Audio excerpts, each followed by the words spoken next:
What's up, my name is Dr. Alex Straley. Do your knees collapse when you squat? Let's fix that.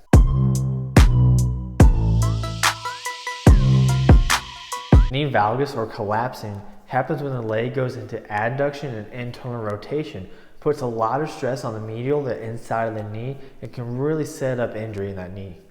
So what is actually causing this? Generally, it's a motor control problem of the hips, specifically the glutes. So you have the glute med, which is responsible for hip abduction and internal rotation. You have the glute max, which is responsible for hip extension, external rotation, as well as abduction and adduction, depending on what part of the fiber you're talking about. Additionally, you also have the adductors, which is a big group of muscles on the inside of the thigh, which are responsible for flexion and extension, again, depending on where the leg is, but they also work to eccentrically control internal rotation.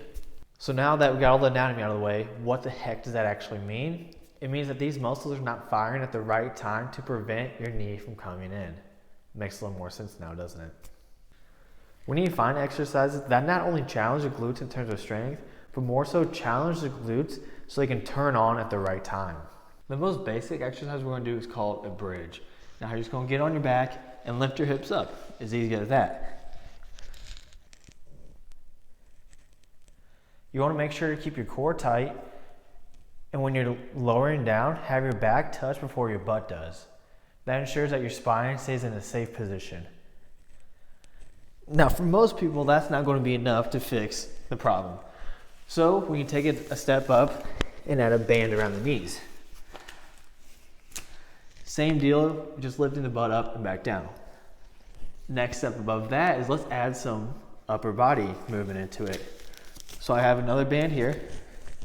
We're going to get down to position, lift our hips up, and then now we can do some arm movements such as overhead flexion. So this extra movement is requiring the core to stay initiated even harder.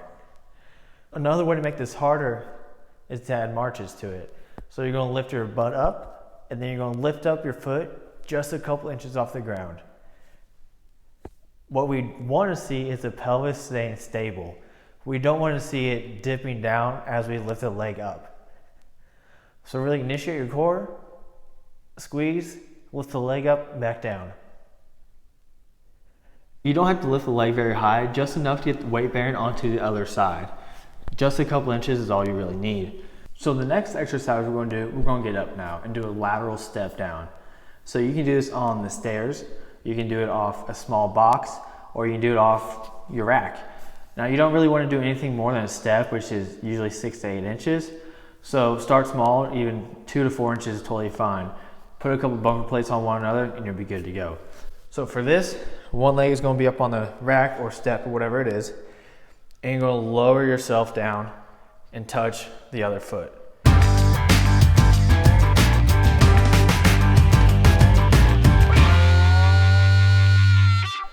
So this is actually harder than it looks, and it's probably not until you do it you're going to believe me. But when we go down, you really want to focus on that one leg bending down and not reaching down with the other leg. What happens a lot is that the leg that's hanging off, in this case my left leg, is reaching down, causing our hip to drop on that left side. And the whole point of this is that we're practicing our hip stability, and we don't want any of that dropping. So really focus on just bending with the stance leg until the other leg touches the ground and come back up. If that wasn't enough, also on the leg that's bending, you want to make sure your knee is tracking over your toes and not collapsing in, the main reason we're here. So this is really working both sides. So the last exercise we're going to do is a single leg squat. Find yourself a bench or a chair and go ahead and sit down. From here, you're going to one leg stand up. You should be able to do that without falling over and without any type of knee collapse. Once you get better at this, you can start standing, slowly lower yourself down to the chair and come back up. This is a great progression that really pays forward into a double leg squat or a normal squat. So we have the bridges and its variations, trying to work on different motor controls and not letting that pelvis drop on one side or the other. We have the lateral step down, again, not letting that pelvis drop on the free leg while making sure the stance leg knee stays over the toes. And then we have the single leg squat here, starting on a chair or a bench and standing up, eventually working into a pistol squat. Those are the 3 ways we have to help fix that knee collapse. I'll catch you on the next one.